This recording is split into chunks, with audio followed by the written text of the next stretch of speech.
Gokulam jewellers 20,000కు మించి కొనుగోలుకి gold coin, diamonds కి 5,000 ఆఫర్, ఎలక్ట్రిక్ బైక్ గెలుపొందే గొప్ప అవకాశం. Live life like a king. ఈ సూక్తికి ఆయన ఒక నిలువెత్తు నిదర్శనంగా నాకు అనిపిస్తూ ఉంటుంది. 50 ఏళ్ల సినీ జర్నీని పూర్తి చేసుకున్నటువంటి రాఘవేంద్రరావు గారికి హృదయపూర్వక కృతజ్ఞతలు తెలియజేసుకుంటూ శుభాకాంక్షలు అందజేస్తూ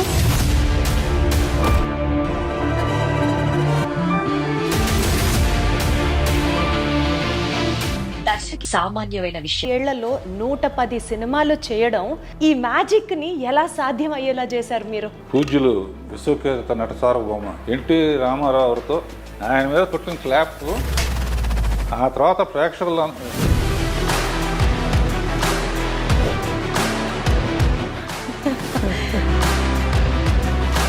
ఇదంతా కూడా నేను ఏమనుకుంటానంటే మా అమ్మ నాన్నలు. మే 2, 1977 టాలీవుడ్కి ఒక గొప్ప దర్శకుడు పరిచయం అయిన రోజు. బాబు సినిమా రిలీజ్ వెనకాల ఒక కథ ఉంది అని విన్నాము. ఇన్ని సినిమాలు తీసి దాని గురించి మాట్లాడితే రాఘవేంద్ర పాటలు బాగా ఇస్తారంటారు. కారణం ఏంటి?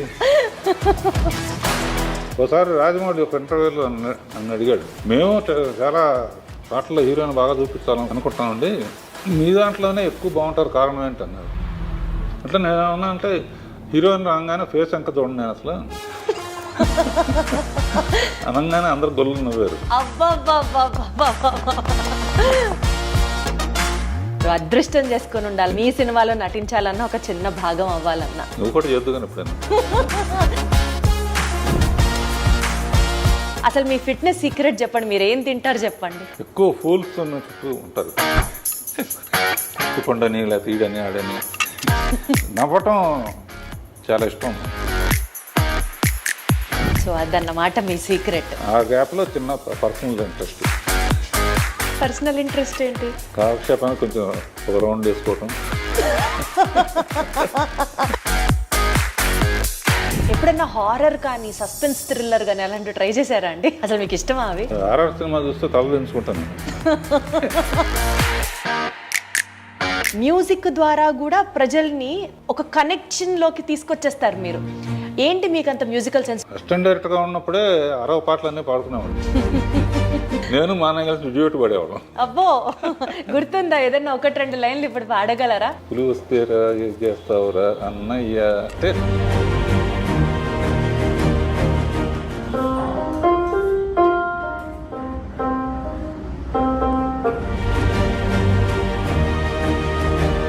ధ్యాసంతా మీరు షర్ట్ మీద పెట్టుకున్నటువంటి ఆ గ్రీన్ అండ్ వైట్ బ్రోచ్ మీదకి వెళ్తోంది. ఏంటి చెప్పండి, దాని సిగ్నిఫికెన్స్ ఏంటి, దాని బ్యూటీ ఏంటి? ఏంజల్ ఉంటే మంచిదంటారు. వాళ్ళంటే నాకు ఎంత ప్రేమో. అప్పట్లో ఈ ఇండస్ట్రీ ఎలా ఉండేది సార్? అంటే నా అదృష్టం ఏంటంటే 3 తరాలతో చేశాను. ప్రసాద్ గారు అనేవారమ్మా, రాఘవేంద్ర ఎంత హైట్ వెళ్తే అంత బాధ్యత తిరుగుతుంది. రాజకీయాలలోకి మీరు రావాలి అని ఎప్పుడు అనుకోలేదా? ఆ ప్రవేశం గురించి ఎప్పుడు ఆలోచించలేదా? ఏదైనా తెలిసిన పని చేయాలని నా ఉద్దేశం. థ్యాంక్స్ టు చంద్రబాబు నాయుడు గారు.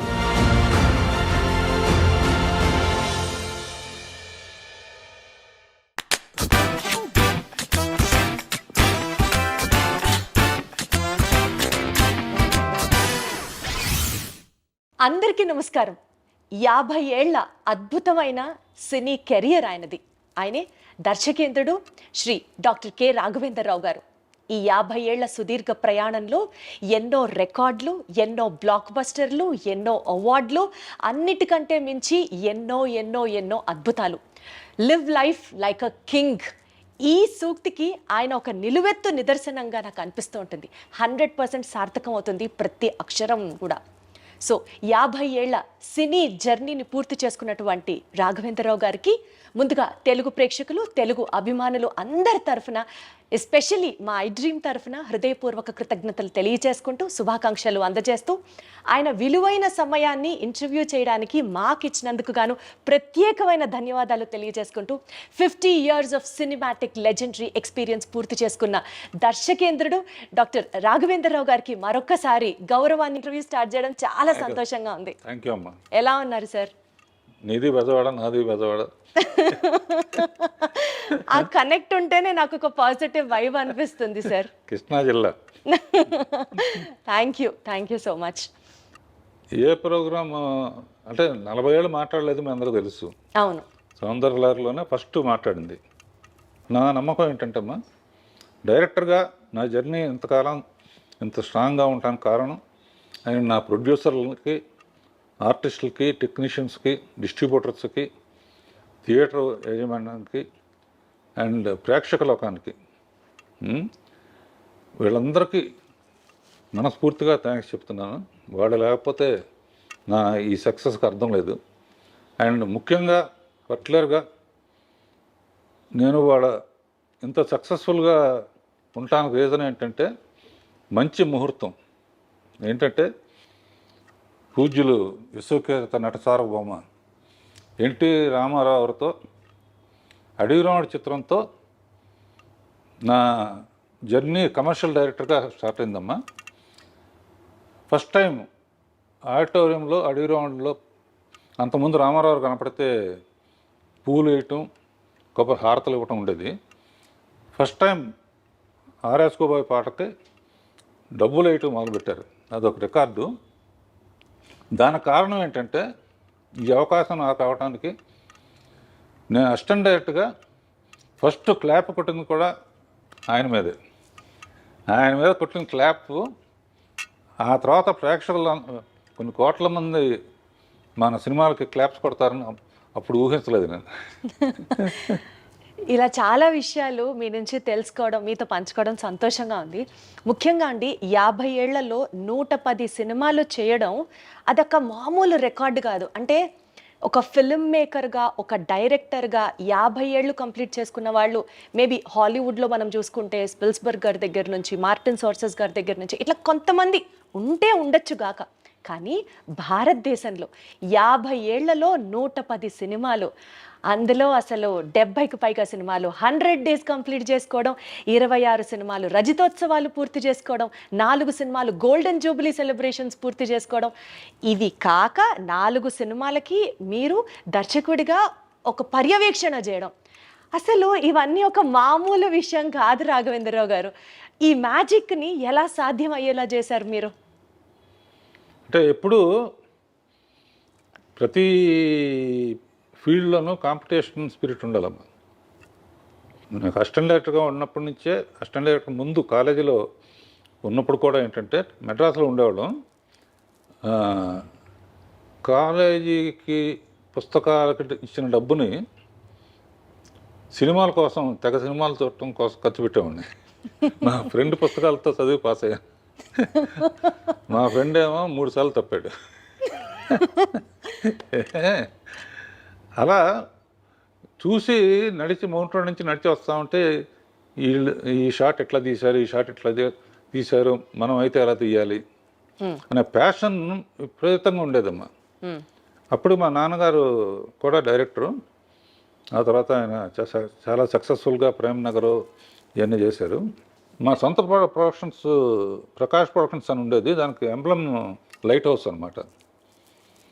సొంతంగా తీసిన సినిమాలు చాలా అడ్వాన్స్ ఐడియాగా తీసేవారు ఆయన. అందుకనే మొత్తం పోయింది డబ్బు. డైరెక్టర్ ఆలోచనలు ఎలా ఉంటాయంటే కంపారిజన్స్తో ఉంటాయి. ప్రకాష్ ప్రొడక్షన్స్ లైట్ హౌస్లో బల్బు ఆరిపోయింది, నేను మళ్ళీ డైరెక్టర్ అయ్యి ఆ బల్బు వెలిగించాలి అనే ఒక ఛాలెంజ్ తీసుకున్నామా. ఛాలెంజ్ తీసుకుని ఫస్ట్ పిక్చర్ పాండవనస్తం కమలాకర్ కామేశ్వరతో చేసి, తర్వాత నాన్నగారి దగ్గర ఎక్కువ చేశాను. భీమోత్సవం గారి దగ్గర ఒకటి చేశాను. నాన్నగారి దగ్గర సెక్షనే చాలా ఉపయోగపడింది. నాన్నగారితో స్త్రీ జన్మ తీస్తున్నప్పుడు రామానాయుడు గారు మా నాన్నగారు ప్రేమనగర్ కనెక్షన్స్తో నేను మ్యూజిక్ విషయంలో కానీ ఈ విషయంలో కానీ నా యాక్టివిటీసు ఇవన్నీ చూసి రాఘవేంద్రరావు ఫస్ట్ డైరెక్షన్ నాకే చేయాలి నువ్వు అని చెప్పారు. చెబితే మా ఫాదర్ ఏమన్నారంటే ఇంకొంచెం ఎక్స్పీరియన్స్ ఉంటే బెటర్ అని చెప్పి అలా పాపం అందుకనే సౌందర్యలహరిలో ఫస్ట్ నేను నాయుడు గారితోనే స్టార్ట్ చేశాను. ఆ తర్వాత యాక్చువల్గా మా ఫ్రెండ్స్ చాలా కేసీపీ లిమిటెడ్ అని దాని తాలూకు కొంచెం బాగా రిచ్ పీపుల్ బాగా క్లోజ్గా ఉండేవాళ్ళం. వాళ్ళు ఓ రోజు రాఘవేంద్ర సినిమా తీద్దామన్నారు. తీద్దామంటే నేను అందరిలాగా ఎందుకు శ్యామ్ బెనగల్ వాళ్ళలాగా మంచి ఆర్ట్ ఫిల్మ్ తీయాలి, ₹1,00,000 తీసి రికార్డు చేయాలి,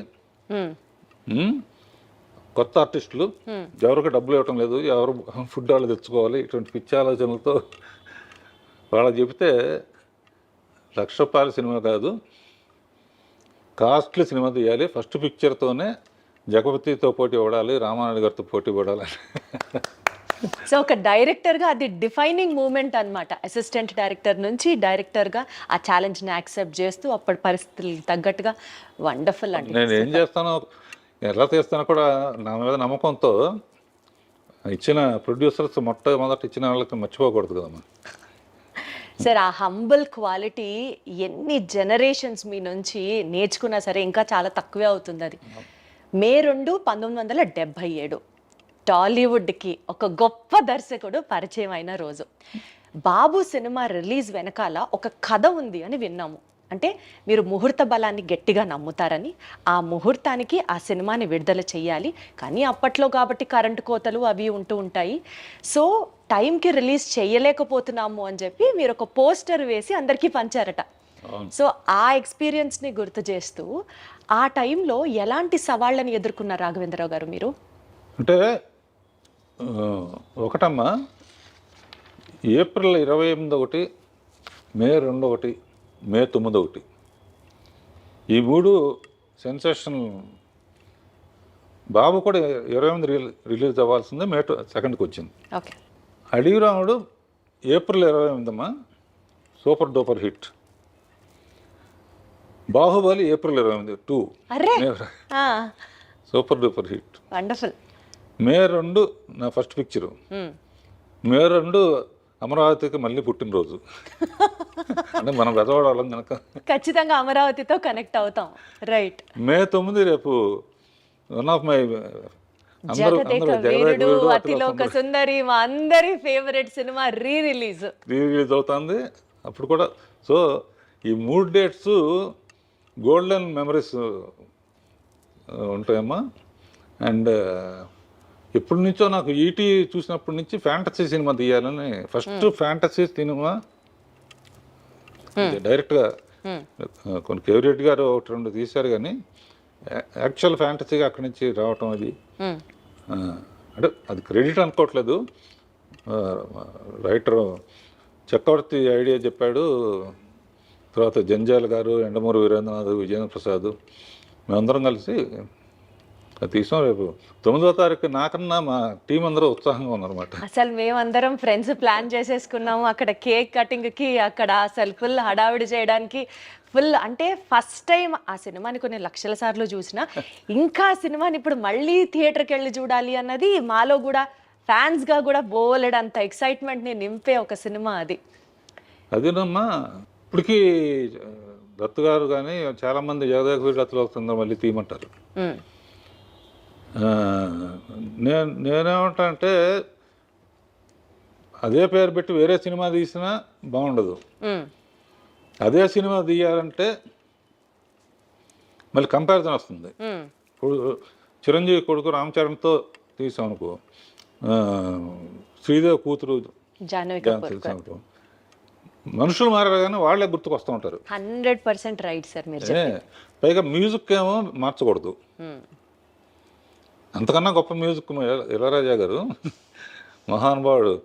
ఒకసారి ఊరిని సరదాగా చెప్తాను, ఇళయరాజా గారు నేను ఎప్పుడు మాట్లాడినా కదా, ఆయనకి ఏదో ఫంక్షన్ వస్తే ఇక్కడికి వచ్చాడు ఆయన. అందరూ మాట్లాడిన తర్వాత రాజా గారిని మాట్లాడడం, ముందు డైరెక్టర్ గారిని మాట్లాడమనండి రాఘవేంద్ర గారిని. నేను ఆయన మాట్లాడరంటే ఇప్పుడు అదేం కుదరదు, ఆయన మాట్లాడితే నేను మాట్లాడతాను అంటే, సార్ నన్ను క్షమించండి, నేను ఎప్పుడు మాట్లాడలేదు స్టేజ్ మీద అంటే, మీరు మాట్లాడితే మాట్లాడతా లేకపోతే దిగిపోతాను. అప్పుడు ఒక మాట చెప్పాను అనమాట, ఇళయరాజా గారు జగదేక వీరుడు అయితే ఆయన సంగీతం అతిలోక సుందరి అని. అబ్బబ్బబ్బబ్బబ్బబ్బబ్బ. భలే చెప్పారు. అంతకన్నా 2 ముక్కలు నుంచి ముగించేశారా? ఆ మాత్రం ఆ ఒక్క మాట చెప్పి ముగించేశారా? ఈ మధ్య అంటే ఇప్పుడు రంగంలో దిగాను కాబట్టి కొంచెం మాట్లాడుతున్నా. సో 1977లో బాబు సినిమా రిలీజ్ అయిన తర్వాత బాగా రికార్డ్స్, బాగా కలెక్షన్లు వచ్చాయి. అదే టైంలో ఆ స్పాన్లో కె విశ్వనాథ్ గారి జీవనజ్యోతి సినిమా రిలీజ్ అయినప్పుడు మీ సినిమా కలెక్షన్లు కొద్దిగా తగ్గాయి అని చెప్పి మీరే ఒక ఇంటర్వ్యూలో చెప్పారు. అంటే కాస్త డిసప్పాయింట్ అయ్యారు మీరు ఆ టైంలో అని చెప్పారు. సో దాని తర్వాత ఎక్స్పీరియన్స్, నా సినిమా అంటే ఇలా ఉండాలి అని ఒక స్టాండర్డ్ ఏమన్నా అనుకున్నారా మీరు? నిజంగానమ్మా నాకు విశ్వనాథ్ గారి పిక్చరు, బాపు గారి పిక్చర్ అంటే చాలా ఇష్టం. మొదట్లో అసిస్టెంట్ కొన్నప్పుడు ఆదుర్ సుబ్బారావు పిక్చర్లు సాంగ్స్ టేకింగ్లో నా సినిమా బాగుంది 50 డేస్ వరకు బాగా ఆడుతుంది. ఈ లోపల జీవన్ జ్యోతి రిలీజ్ అయింది. నేను యాజ్ విశ్వనాథ్ గారి ఫ్యాన్ లాగా ఆ సినిమాకి వెళ్ళాను. ఎప్పుడైతే వాణిశ్రీతో ఆ సెంటిమెంటల్ పార్ట్ వచ్చిందో, zoo zoo zoo zoo zoo zoo zoo zoo zoo zoo అని పాట ఉంటుంది, ఆ పాట రాగానే ఒకటే అనుకున్నా, మన థియేటర్లో ఈ ఒక్క పాట కోసం మన థియేటర్లో వాళ్ళందరూ కూడా జూ జూ జూ అంటే విశ్వనాథ్ గారి థియేటర్కి వెళ్ళిపోతారు అని స్పోర్టివ్గా తీసుకున్నామ్మా. తీసుకుని ఆయనతో కూడా నేను షేర్ చేసుకున్నా. ఎందుకంటే అప్పటి నుంచి ఆయన అసలు ఫ్యామిలీను ఇళ్ళు ఇయ్యే తప్ప, నేనేం కులుమన వెళ్ళి అక్కడికి వెళ్ళి ఇక్కడికి వెళ్ళి ఆయనలాగా తీయాలనుకునేవాడు. కానీ మళ్ళీ నెక్స్ట్ పిక్చర్కి మళ్ళీ కాశ్మీర్ అని ఇదని అదని రెస్పాన్సిబిలిటీ అంటే ఆడియన్స్కి. చాలా రోజులు రాజమౌళి కూడా ఫాలో అయ్యాడు. ఒక పెద్ద పిక్చర్ తీస్తే నెక్స్ట్ ఒక చిన్న పిక్చర్ తీసేవాడిని. అవును. బాబు తర్వాత జ్యోతి తీశాను, అడవి రాముడి తర్వాత కల్పన తీశాను. అచ్చా. అట్లా పెద్ద సినిమాలని చిన్న సినిమాలని రెండు బ్యాలెన్స్ చేయడం మీ స్కిల్. జయసుధ ఇట్లా చేసుకుంటా ఉంటే అడ్వాంటేజ్ ఏంటంటే, చాలా రోజులు రాజమౌళి ఫాలో అయ్యాడు కానీ వన్స్ మగధీరాను బాహుబలి అయిన తర్వాత ఇక అతని చేతుల్లో లేదు. చచ్చినట్టు ఇంకా పెద్ద సినిమా తీయాల్సింది. అంటే ప్రత్యేకంగా దాని వెనకాల రీజన్ ఏంటి? ఒక పెద్ద సినిమా, ఒక చిన్న సినిమా. అంటే చిన్న సినిమా అప్పుడు రాఘవేంద్రరావు సినిమా అంటారు, పెద్ద సినిమా అన్నప్పుడు ఆ పేరు ఉంటుంది. అంటే హీరో పేరు ఉంటుంది తప్పని కదా నేను చెప్పేది. మెయిన్గా అంటే రాఘవేంద్రరావు సినిమా చూడాలి, లేకపోతే దాసరి నారాయణరావు సినిమా చూడాలి. ఇప్పుడు ఏంటంటే రాజమౌళి సినిమా చూడాలి, సుకుమార్ సినిమా చూడాలి, అన్నీ అందరూ. మీ స్టైల్ ఆఫ్ ఫిల్మ్ మేకింగ్లో రాఘవేంద్రరావు గారు ఒక గ్రాండియర్ ఉంటుంది. ఒక విజువల్ స్టోరీ టెల్లింగ్ని మీరు అద్భుతంగా విజువల్స్ రూపంలో కానీ, ఫ్రేమ్ సెట్ చేయడంలో కానీ మీ మార్క్ మీదే. అదే ఇందాక మీరు అన్నట్లు పెద్ద సినిమా అయినా అద్భుతంగా ఉంటుంది, చిన్న సినిమా అయినా బీభత్సంగా ఉంటుంది. ఆ ఎక్స్పర్టైజ్ మీకు సాధ్యం అంతే. నేను నిన్న క్వశ్చన్ అడుగుతాను. జ్యోతి తీశాను, దేవత తీశాను, బొబ్బులి బ్రహ్మను తీశాను, అన్నమయ్య తీశాను, తర్వాత ఇంకా ఫ్యామిలీ డ్రామాలు చాలా తీశాను, చాలా ఎమోషనల్ సబ్జెక్టులన్నీ. ఇన్ని సినిమాలు తీసి దాని గురించి మాట్లాడితే రాఘవేంద్రరావు పాటలు బాగా తీస్తారంటారు. కారణం ఏంటి నువ్వు చెప్పాలి. అడు చూపిస్తావా? అలా అని కాదు, బట్ అంటే అదే నేను చెప్తున్నాను కదా, ఏ ఫ్రేమ్కి ఆ ఫ్రేమ్ స్పెసిఫిసిటీ ఉన్నా light travels faster than sound అంటారు కదా. సో కొన్ని సీన్స్, కొన్ని సాంగ్స్, ఎస్పెషల్లీ మీరు సాంగ్స్లో యూజ్ చేసే కొన్ని ప్రాపర్టీస్ అట్లా నిలబడిపోతాయి అంతే. అది వేరే లెవెల్ అంతే.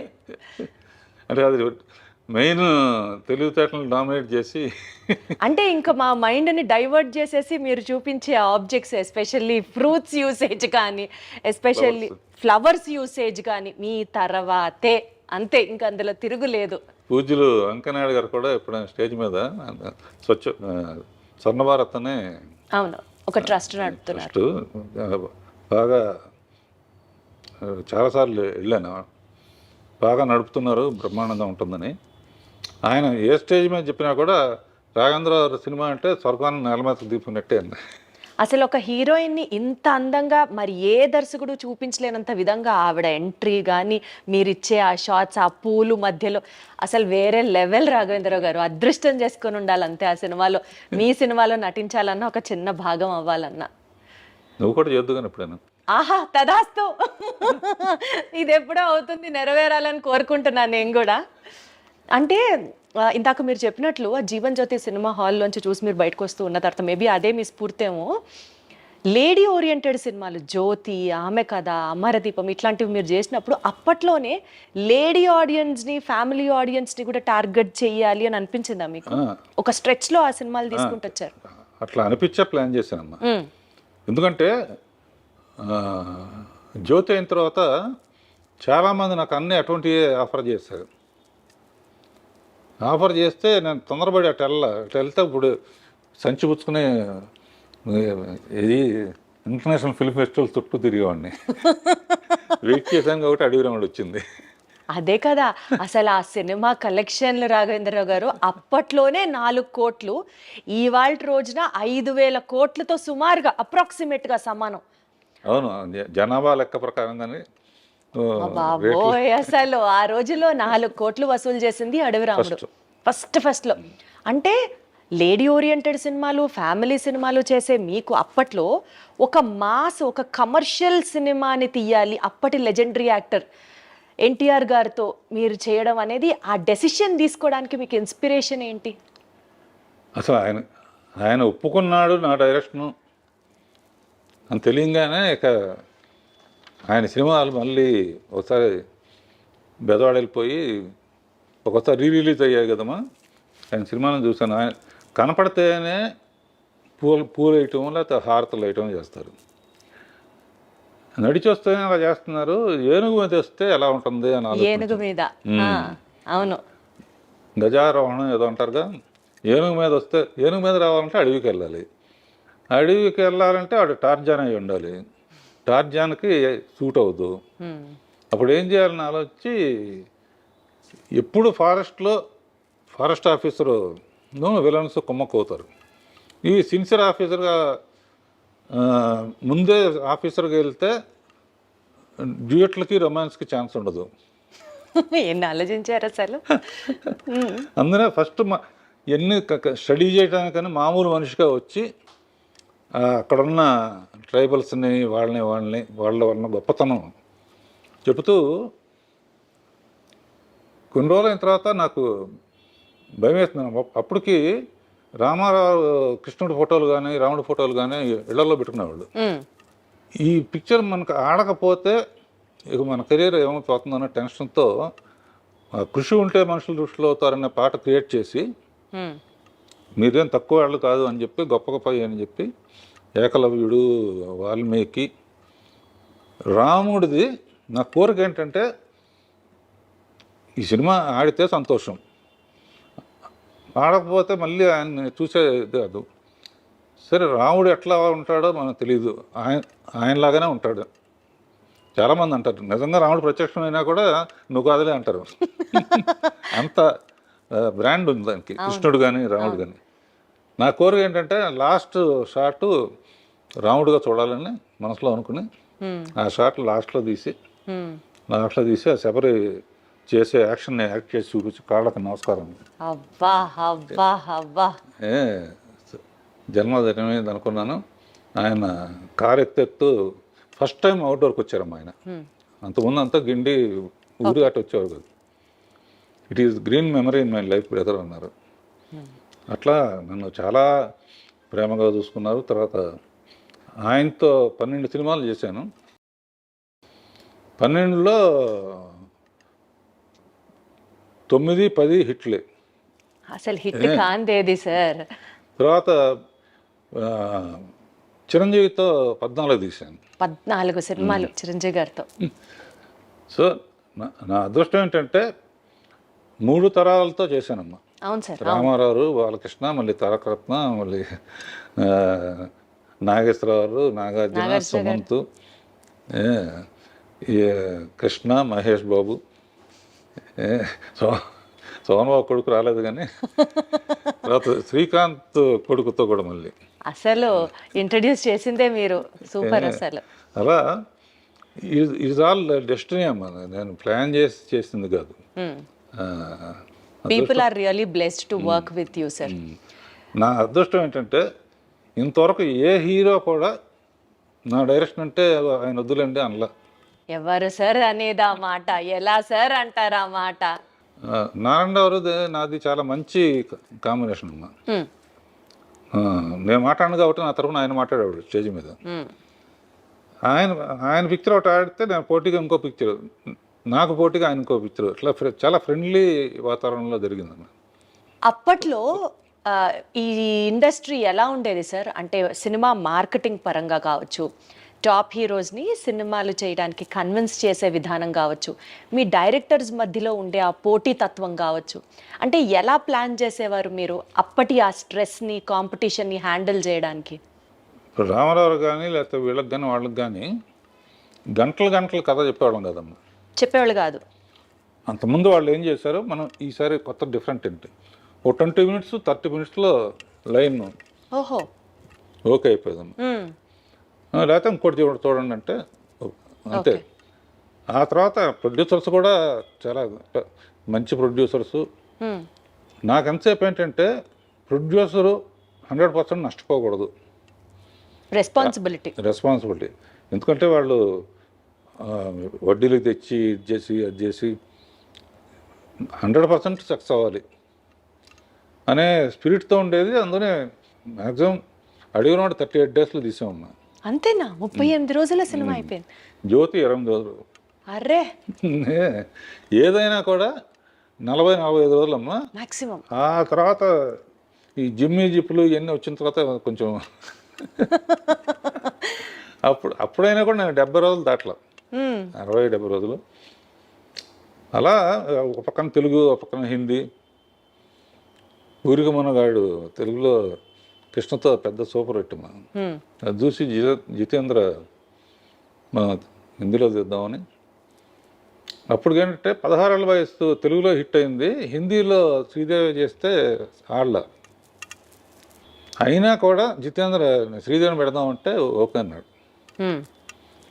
లేకపోతే అమ్మాయికి అట్లా మన సౌందర్య ఇంటర్వ్యూలో కూడా అమ్మాయి చెప్పింది అసలు.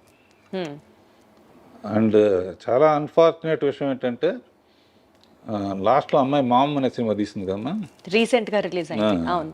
ఇక్కడ ఆడియో ఫంక్షన్ తెలుగులో కూడా చేయడానికి నన్ను చీఫ్ గెస్ట్గా పిలిచి అమ్మాయి కాంబినేషన్లో 24 సినిమాలు చేశాను. 25th ఫిలిం కూడా మనం చెయ్యాలని నాకు ఆడ నమస్కారం పెట్టింది. ఆ తర్వాత దేవలోకానికే వెళ్తుంది. అతిలోక సుందరి దేవలోకానికే వెళ్ళిపోయింది. చాలా ఇండస్ట్రీకి అంటే మ్యాక్సిమం సర్వ్ చేసింది, అట్లాంటి డెత్ ఉండకూడదు. అవును సార్, అవును సార్. ఇందాక మీరు చెప్పినట్లుగా శ్రీదేవి గారితో 24 సినిమాలు చేశారు, 11 సినిమాలు ఎన్టీఆర్ గారితో చేశారు, 14 సినిమాలు చిరంజీవి గారితో చేశారు. అసలు ఇట్లా చెప్పుకుంటూ పోతే ఏఎన్ఆర్ గారితో, శోభన్ బాబు గారితో, కృష్ణరాజు గారితో ఇట్లా చాలా సినిమాలు చేశారు కదా. అప్పట్లో ఆ హీరోస్లో ఉండేటువంటి ఆ చరిష్మాటిక్ ఎక్స్పీరియన్స్ మీతో ఎట్లా ఉండేది సార్? నాగేశ్వరరావు, రామారావు వాళ్ళు మా నాన్నగారు తరం అమ్మ, చాలా గౌరవంగా ఉండేది. వాళ్ళ ఎక్స్పీరియన్స్ మాతో షేర్ చేసుకోవటం. ఎందుకంటే వాళ్ళకి కూడా ఆ టైంలో ఏంటంటే యంగ్ డైరెక్టర్స్ కావాలి వాళ్ళకి. ఎప్పుడైనా కొత్తదే సెలెక్ట్ చేసుకుంటారు కదా, అట్లా అందరూ అసలు చాలా హ్యాపీగా ఆడతా పాడతా తీసేవాళ్ళం అమ్మ, కథల విషయంలో కానీ రిలీజ్ అయిన తర్వాత కానీ. అండ్ ఇంకో గొప్ప విషయం ఏంటంటే ఓ పిక్చర్ ఒక ఆడపోయినా కూడా ఈ డైరెక్టర్ వద్దు ఇంకో డైరెక్టర్ పెట్టుకుందాం అనే సిస్టమ్ లేదు అప్పుడు. రామారావు కానీ ఎవరైనా కూడా హీరోలు అందరూ, చిరంజీవి గారితో కూడా నాకు హిట్లు ఉన్నాయి, ఫెయిల్యూర్స్ కూడా ఉన్నాయి. ఫెయిల్యూర్ అయిందని చెప్పి డిస్కౌంట్ డైరెక్టర్ వద్దు అన్నట్టు లేదు, ఈక్వల్గా షేర్ చేసుకునేవాళ్ళం. ఓకే, తప్పు జరిగింది నెక్స్ట్ కరెక్ట్ చేసుకుందాం అని. అట్లా చాలా ఫ్రెండ్ ఇప్పుడు కూడా అంతా సరదాగానే ఉంటారు. ఇప్పుడున్న జనరేషన్లో వాళ్ళు తీసే పిక్చర్లు నాకు నచ్చిందంటే డెఫినెట్గా నాకు ఫోన్ చేసి అప్రిషియేట్ చేస్తారు. చేస్తే నేనే వస్తానండి అని చెప్పి వచ్చేవారు. అప్పుడప్పుడు డైరెక్టర్స్ అందరం కలిసి ఈ బ్యాచ్ డైరెక్టర్స్ అందరూ మా ఇంట్లో పార్టీ చేసుకుంటా ఉంటున్నాం. అబ్బో! అదే అడగబోతున్నాను. అంటే డైరెక్టర్స్ ఇప్పటి వాళ్ళని మీరు అప్రిషియేట్ చేయడమో చాలా పెద్ద విషయం. ఇందాక మీరు అన్నట్లు 3 తరాల హీరోలని మీరు ఇంట్రడ్యూస్ చేశారనుకోవచ్చు, వాళ్ళతో కలిసి చేశారనుకోవచ్చు. ఎన్టీఆర్ గారి దగ్గర నుంచి, ఏఎన్ఆర్ గారి దగ్గర నుంచి ఇట్లా చెప్పుకుంటూ పోతే జనరేషన్స్ వైజ్ సినిమాలన్నీ మీరు చేశారు ఆ హీరోలతో. ఆ జనరేషన్ గ్యాప్కి మీరు ఎలా అడ్జస్ట్ అయ్యేవారు రాఘవేంద్రరావు గారు? ఎలా హ్యాండిల్ చేసేవారు? వాళ్ళతో ఫ్రెండ్లీగా ఉండేవాడు. వాళ్ళ మెయిన్గా అమ్మో రాఘవేంద్రరావు చాలా సీరియస్గా ఉంటారు అనుకుని వస్తారు. ఓహో! వచ్చిన తర్వాత కొంచెం మామూలుగా ఫ్రెండ్లీగా ఉంటాం, కొంచెం ఫూలిష్ జోకులు వేయటం. నా చుట్టూ కూడా ఎప్పుడు ఎంటర్టైనింగ్గా ఉండే వాళ్ళతోనే ఉంటాను నేను. చాలామంది ఇప్పుడు ఉన్న బ్యాచ్లో కానీ బయట ఫ్రెండ్స్ కానీ, సినిమా ఫ్రెండ్స్ కన్నా బయట ఫ్రెండ్స్లో కానీ సరదాగా ఏ దేశం వెళ్ళినా కూడా వాళ్ళతో వెళ్ళటం, అక్కడ ఏదో ఒకటి చేయటం, ఏం లైఫ్ని లైట్గా తీసుకోవటం. అద్భుతం. అంటే మిమ్మల్ని ఇంట్రడ్యూస్ చేస్తున్నాను అని కొంచెం ఆ భయము, ఆ బెరుకు నాకు కూడా ఉండింది. భయపడుతూ వచ్చాను. అమ్మో చాలా తక్కువ మాట్లాడతారు అనుకుంటా. కానీ కెమెరా సాక్షిగా చెప్తున్నాను, సార్ని కలిసిన తర్వాత అసలు ఇంటర్వ్యూ ఎంత జాయ్ఫుల్గా, హ్యాపీగా, అసలు నాకు ఇప్పుడు టెన్షనే లేదు రాఘవేంద్రరావు గారు. ఆ స్ట్రెస్ అంతా పోయింది. ప్రశాంతంగా మాట్లాడుతున్నట్టుంది మీతో. మెయిన్గానమ్మా ఇప్పుడు మనకు సామెత ఉంది కదమ్మా, కొత్త నీరు వస్తే పాత నీరు వెళ్ళిపోతుందని. నేను ఒక స్టేజ్లో అవును కొత్త తరం వచ్చినప్పుడు మనం సైడ్ ఇవ్వాల్సిందే, ఆపలేం కదా, ఆపాల్సిన అవసరం కూడా లేదు. మనకు డైరెక్షన్ తప్ప ఇంకేం తెలియదు. బిఏకి పెద్ద ఉద్యోగం రాదు. నెక్స్ట్ తెలిసింది ఏంటి అని ఆలోచిస్తే డ్రైవింగ్ తెలుసు. చాలా రిచ్ మ్యాన్ దగ్గర డ్రైవర్గా పనికొస్తాను తప్ప డైరెక్షన్ తప్ప ఏమీ తెలియదు.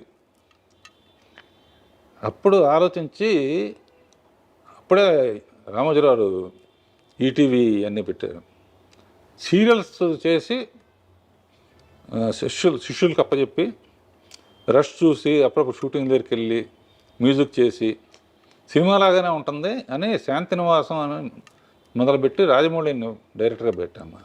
ఓ అలా మీరే ఇంట్రడ్యూస్ చేశారా? అంతకుముందు నాకు చంద్రబాబు గారు ఎలక్ట్రానిక్ మీడియా అడ్వైజర్గా నాకు అవకాశం ఇచ్చినప్పుడు రాజమౌళి, ముళ్ళపూడి వర, గంగరాజు వీళ్ళందరూ కూడా యాడ్స్ చేసేవాళ్ళు సోషల్ అవేర్నెస్ కోసం. అద్భుతంగా చేసేవాడు రాజమౌళి. అప్పుడు శాంతినివాసం కథ అనుకుంటే అతనే మొత్తం కథని అవుట్లైన్ చెప్పాను. అతను 1000 ఎపిసోడ్లకు సరిపడా. సో అప్పుడప్పుడు చెట్టుకు వెళ్ళేవాడిని. నేను అనుకున్న చెప్పిన తర్వాత రష్ వచ్చిన తర్వాత చూస్తే నేను చెప్పిన దానికన్నా బాగా తీసేవాడు. సో అక్కడి నుంచి ఇక కాన్ఫరెన్స్ వచ్చి స్టూడెంట్ నెంబర్ 1కి నేను పర్యవేక్షణ చేసి తన డైరెక్టర్గా పెట్టారు. పెట్టినప్పుడు ఊరినే అతను సక్సెస్ఫుల్గా 2-3 సినిమాలు అయిన తర్వాత ఆర్కే నుంచి వచ్చావు కదా, నీకు ఎప్పుడు వీలుంటే డబ్బులతో నాకు పని లేదు, నీకు ఎప్పుడు వీలుంటే అప్పుడు నాకు కూడా ఒకటి చేయంటే ఆఖరికి బాహుబలి అని గిఫ్ట్గా ఇచ్చాడనమాట. నేను మా అల్లుళ్ళు కలిసి తీసాం. సో ఇప్పుడు అంటే ఇప్పుడు సరే ఆ తరం అయిపోయింది.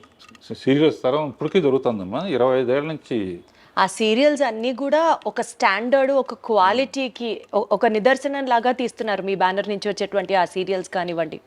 తర్వాత మా అన్నయ్య కోరిక మీద ఆర్కే ప్రొడక్షన్స్ అని పెట్టి ఫస్ట్ చేస్తే నందమూరి రామారావు బ్రాండ్ ఉండాలని చెప్పి బాలకృష్ణ అడగానే బాలకృష్ణ హ్యాపీగా మా డేట్స్ అడ్జస్ట్ చేసి ఇచ్చాడు. అలా ఆర్కే బ్యానర్లో మా అన్నయ్యతో అల్లరమగుడు, అల్లరిపోయాడు, కొన్ని ఫెయిల్ అయినా కొన్ని సక్సెస్ఫుల్గా. అండ్ మా అన్నయ్య గారి పిల్లలు మా పిల్లలు అందరూ కలిసే పెరిగారు కనుక అంతా జాయింట్ ఫ్యామిలీ లాగా. సక్సెస్ఫుల్ జాయింట్ ఫ్యామిలీ అంటే మీరు ఎక్కడి నుంచి వచ్చారంటే రాఘవేంద్రరావు గారు ప్రాపర్గా ఆ ఫ్యామిలీ ఎథిక్స్, బాండ్స్, లైఫ్లో కొన్ని వాల్యూస్ ఇవన్నీ పాటిస్తూ ఈ స్థాయికి వచ్చారు కాబట్టి మేమందరం ఇవాళ రోజున అంత గౌరవంగా గర్వంగా మీ వైపు చూస్తాం. That's all because of your brought up, మీ వాల్యూస్, మీ ఎథిక్సే ఇవన్నిటికీ కారణం అనిపిస్తుంది నాకు. మిమ్మల్ని ఇలా కలవడం, ఇంటర్వ్యూ చేయడం అసలు నాకు వేరే లెవెల్గా ఉంది. మీ సినిమాలో చాలా వేరియేషన్స్ ఉంటాయి. యాక్షన్, డ్రామా, కామెడీ, రొమాన్స్, జానపదం, మైథాలజీ, ఇలా చెప్పుకుంటూ పోతే లిస్ట్కి కామా కామా కామా యాడ్ చేసుకుంటూ వెళ్ళాలి. వీటిల్లో మీకు బాగా నచ్చిన జానర్ ఏది? నాకు అన్ని జానర్స్ ఇష్టం అమ్మా, ఏది చేసినా సిన్సియర్గా చేస్తాను. అసలు కామెడీను గ్లామర్ లేకుండా అసలు ఆలోచన అసలు ముందు కామెడీ గ్లామర్ లేకుండా సినిమా ఉండదు అసలు. ఎందుకంటే జస్ట్ అబ్జర్వ్, అన్నమయ్య సినిమాలో కూడా 2 క్యారెక్టర్స్ని పెట్టి గుండు హనుమంతరావు బ్రహ్మానందాన్ని పెట్టి, అంటే తర్వాత మోహన్ బాబు, సేఫ్టీ అంటే అన్నీ ఉండాలి అనే ఒక స్ట్రాంగ్ బిలీఫ్ మనకు. రాఘవేంద్రరావు గారి సినిమా అంటే ప్రేక్షకుడికి ఫుల్ మీల్స్ అంతే. అది మెయిన్ ఉద్దేశం అమ్మా. ఎప్పుడన్నా హారర్ కానీ, సస్పెన్స్ థ్రిల్లర్ కానీ అలాంటివి ట్రై చేశారా అండి? అసలు మీకు ఇష్టమా అవి? హారర్ సినిమా చూస్తే తలదించుకుంటాను నేను. అది దెయ్యం వస్తుందని తెలియగానే డాన్ మ్యూజిక్ రాగానే అట్లా చూడండి అనమాట. ఆ సౌండ్ అయిపోయిన తర్వాత లేస్తాను. ఊరిని శాంపుల్కి వేటగాళ్ళు ఒట్టి నిజం హారర్ కాదు, ఒక బంగ్లాలో నుంచి నేను వేయడం ఇది పాటలాగా ఇది పువ్వులు పూయిన తోట అని ఫైనల్గా వాళ్ళ మదరే విడిపిస్తాడని. అంతకన్నా హారర్ జోన్లోకి వెళ్ళారు అసలు. అది చూడండి, అసలు థియేటర్కి వెళ్తాను, అది ఆ ఎపిసోడ్ వచ్చినప్పుడు మొట్ట తల తెంచుకుంటాను అనమాట. అదొకటి, గొంతులో క్యాన్సర్, సిగరెట్లు ఏమో కూడా తల తెంచుకుంటారు. సో అసలు అలాంటివి కూడా చూడరు, అంటే ఏదైనా అన్ప్లెజెంట్ అనిపించింది అసలు చూడరు యూజువల్. బాధ వేస్తుంది, వచ్చింది ఎంటర్టైన్మెంట్ కోసం. Got it. సో అయితే మీరు అనేకమైనటువంటి ప్రసిద్ధ మ్యూజిక్ డైరెక్టర్స్తో కూడా పనిచేశారు. మీ సినిమా అని అంటే మ్యూజిక్కి ఒక ప్రత్యేకమైన స్థానం ఉంటుంది అన్నది మాకు అర్థమైపోతుంది. మ్యూజిక్ పట్ల మీకున్నటువంటి కమాండ్ అనుకోవచ్చు, లేకపోతే మీకు అది ప్రత్యేకమైన ఇంట్రెస్టా? మ్యూజిక్ ద్వారా కూడా ప్రజల్ని ఒక కనెక్షన్లోకి తీసుకొచ్చేస్తారు మీరు. ఏంటి మీకు అంత మ్యూజికల్ సెన్స్? మీ రూమ్లోకి రాగానే రాఘవేంద్రరావు గారు ఆ పక్కన ఆ కీబోర్డ్ అది చూసి కూడా అబ్బా నా క్వశ్చన్ కరెక్ట్గా అడుగుతున్నా నేను అని అనిపించింది. మీకు మ్యూజిక్ అంటే అంత ప్రత్యేకమైన ఎఫినిటీ దేనికి? మొదటి నుంచి ఫస్ట్ పిక్చర్స్ అన్నీ చక్రవర్తి చేశాడమ్మా. చక్రవర్తి నేను క్లోజ్ ఫ్రెండ్స్ అనమాట. అతనికి హార్మోని కానీ సరిగమలు కానీ తెలియదు. బాండ్ గిఫ్ట్ అంటారే, ఏ లైన్ ఇచ్చినా కూడా ట్యూన్ కట్టేస్తారన్నమాట. సో చక్రవర్తితో జర్నీ మ్యాక్సిమం 30-40 సినిమాలు చేసామమ్మా. తర్వాత మహాదేవన్ అన్నారు. తర్వాత పెద్ద చేంజ్ అసలు మ్యూజిక్లో సెన్సేషన్ చేసింది మన ఇళయరాజా గారు. కోటితో చేశాను, విద్యాసాగర్తో చేశాను, రాజేశ్వరరావుతో చేశాను, సత్యం గారితో చేశాను. అండ్ 24 పిక్చర్స్ 23 పిక్చర్స్ అయినాయి. కేరాణితో నా కాంబినేషన్ సెన్సేషనల్ హిట్స్ అన్నీ. ఎందుకంటే మా ఇద్దరికి మంచి అండర్స్టాండింగ్ అర్థమైపోతుంది ఆ కెమిస్ట్రీ మాకు వినేటప్పుడు హాల్లో. ఇప్పుడు ఏ సినిమా అయినా సరే కేరాణి లేకపోతే నేను పని చేయలేదు అనమాట. అంత సింక్ అయిపోయారు. సింక్ అయిపోయి ఫ్యామిలీగా కూడా బాగా వాళ్ళ ఫ్యామిలీ మా ఫ్యామిలీ కలుస్తాం, రాజమౌళి ఫ్యామిలీ మా ఫ్యామిలీ కలవడం. అంటే కేరాణి దగ్గర నుంచి నేర్చుకుంది ఏంటంటే కొంచెం రాగాల గురించి కానీ ఇదే రాగం అని అడిగి. కేరాణిలో గొప్పతనం ఏంటంటే పల్లవిలో ఆల్మోస్ట్ సిచ్యువేషన్ బట్టి తనే చాలా వరకు కాంట్రిబ్యూషన్ ఉంటుంది. అలా మ్యూజిక్ అసిస్టెంట్ డైరెక్టర్గా ఉన్నప్పుడే 60 పాటలన్నీ పాడుకునేవాడిని. అండ్ మేము హాలిడేస్కి నేను మా బ్రదరు విలేజెస్కి వెళ్ళాడు, కేసరపల్లి మాది. వెళ్ళినప్పుడు సినిమా వాళ్ళం అంటే వాళ్ళ క్రేజ్ ఆ రోజుల్లో. ఇప్పుడు అంత క్రేజ్ లేదనుకో. ఇప్పుడు కూడా అంతే క్రేజ్ ఉందండి. కాదు సినిమా వాళ్ళు అంటే అదేండి సార్ ఏదో పాటలు పాడండి అనేవాళ్ళు. నేను మా అన్నయ్య కలిసి డ్యూట్ పడేవాళ్ళం. అబ్బో, గుర్తుందా ఏదన్నా 1-2 లైన్లు ఇప్పుడు పాడగలరా? జస్ట్ ఊరుకునే ఒక హమ్ము. పులి వస్తేరా ఏం చేస్తావురా అన్నయ్య అంటే ఇది చేసేస్తాను తమ్ముడు అని. ఏదో అంటే విలేజ్ లైఫ్ నాకు బాగా ఇష్టం అమ్మా. అందుకనే తర్వాత చాలా సినిమాలు విలేజెస్లోనే తీశాను. సో ఇండస్ట్రీకి అండి, హీరో విక్టరీ వెంకటేష్ గారి దగ్గర నుంచి, శ్రీదేవి గారి దగ్గర నుంచి దగ్గర 70 మంది హీరోయిన్లని, 25 మంది స్టార్ హీరోస్ని, ఎందరో దర్శకుల్ని పరిచయం చేసిన మీకు వాళ్ళలో చూసిన వెంటనే ఈ క్వాలిటీ డెఫినెట్లీ వీళ్ళని షైన్ చేసేలా చేస్తుంది అని మీరే ముందర అనలైజ్ చేసుకుంటారా? వాట్ క్వాలిటీ ఏం చూస్తారు మీరు వాళ్ళలో ఇంట్రడ్యూస్ చేసే ముందు? హీరోకి అడ్వాంటేజ్ ఏంటన్నా, అన్నీ తనే చేస్తాడు. ఇంట్రొడక్షన్ కానీ, డ్యాన్సులు కానీ, నథింగ్, ఫైట్లు కానీ, విలన్తో పోరాడి ప్రజల కోసం ఏదో చేయటం. సో హీరోయిన్స్ కేవలం అందంగా చూపించాలనేది మైండ్లో. ఆల్రెడీ అందంగా ఉన్నా కూడా ఒకసారి రాజమౌళి ఒక ఇంటర్వ్యూలో నన్ను అడిగాడు, మేము చాలా పాటల్లో హీరోయిన్ బాగా అనుకుంటామండి, మీ దాంట్లోనే ఎక్కువ బాగుంటారు, కారణం ఏంటి అన్నారు. అట్లా నేను ఏమన్నా అంటే, హీరోయిన్ రాగానే ఫేస్ ఎంక చూడండి నేను అసలు అనగానే అందరు గొల్లు నవ్వారు. అంటే సరదాకని చెప్పి ఏంటంటే, ఎవరు పూర్తిగా అందంగా ఉండరమ్మా. కొంతమంది నవ్వు బాగుంటుంది, కొంతమంది కళ్ళు బాగుంటాయి, కొంతమంది. సో ఏది బాగదో అది చూపించకుండా అవాయిడ్ చేయటమే మీ గొప్పతనం, మీ స్కిల్. లేకపోతే కొంచెం అటు ఇటుగా ఉంటే చుట్టూ పూలు పెట్టి అందులోంచి అమ్మాయిని, అదా పూలకి అసలు కారణం. అలా అల్టిమేట్గా ఏంటంటే,